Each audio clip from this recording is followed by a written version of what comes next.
For anyone who even casually follows the fate of the Canadian Armed Forces, it is readily known that as an institution, they are presently facing an existential threat in the form of a crippling personnel shortfall.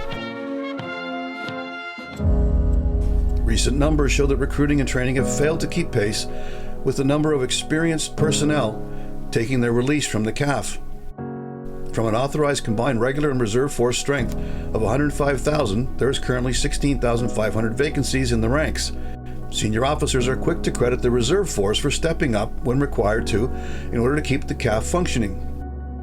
For the 10 years that Canada deployed as a combat battle group to the war in Afghanistan, it was reservists on Class B contracts that fleshed out the ranks.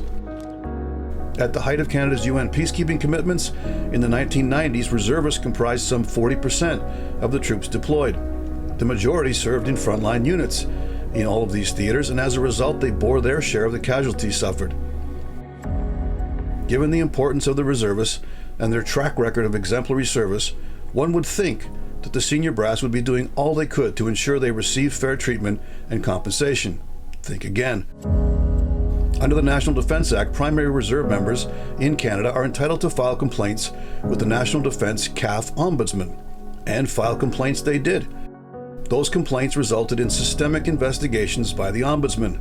Those investigations resulted in reports, 5 to date since 2015, and those Ombudsman's reports included recommendations for substantive changes.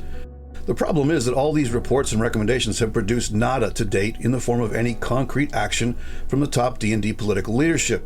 This was not for a lack of trying on the part of the Ombuds Office.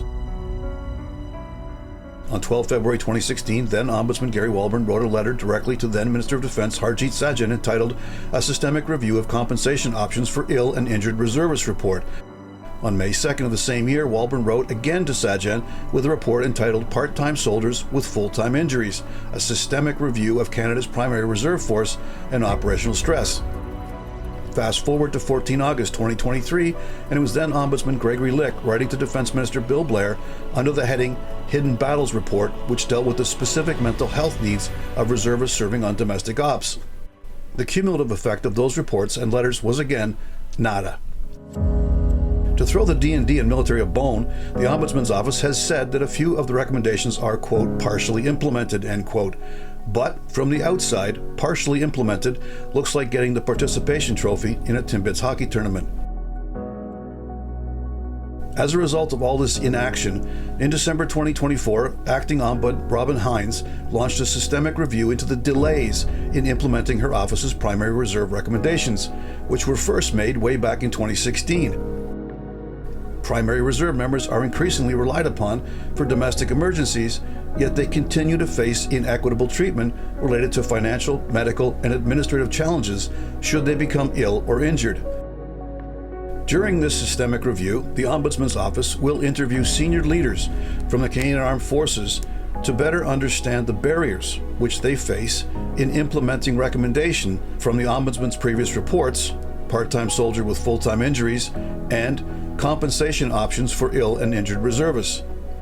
The Ombudsman's office planned to determine which of the previous recommendations remain relevant and outstanding, and then bring to light any new issues that emerge. It cannot happen soon enough. The fact is that the Canadian Army Commander is already looking to reservists to staff the ongoing forward-deployed NATO mission in Latvia. There's no way to do it without them. According to the Ombudsman's recent report on reserves, mental health on domestic ops like forest fires, floods, and other natural disasters, Canada is essentially substituting the reserves for the regular force. Yet, the senior leadership choose to ignore the recommendations to properly support reservists to the same degree as the regular force.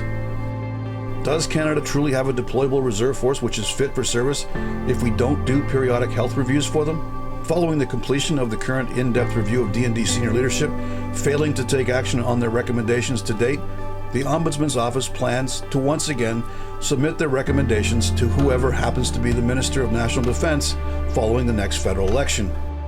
The plan is to publish a full report in the summer of 2025. Maybe this time someone in authority will pay more than lip service to those who serve in the primary reserve.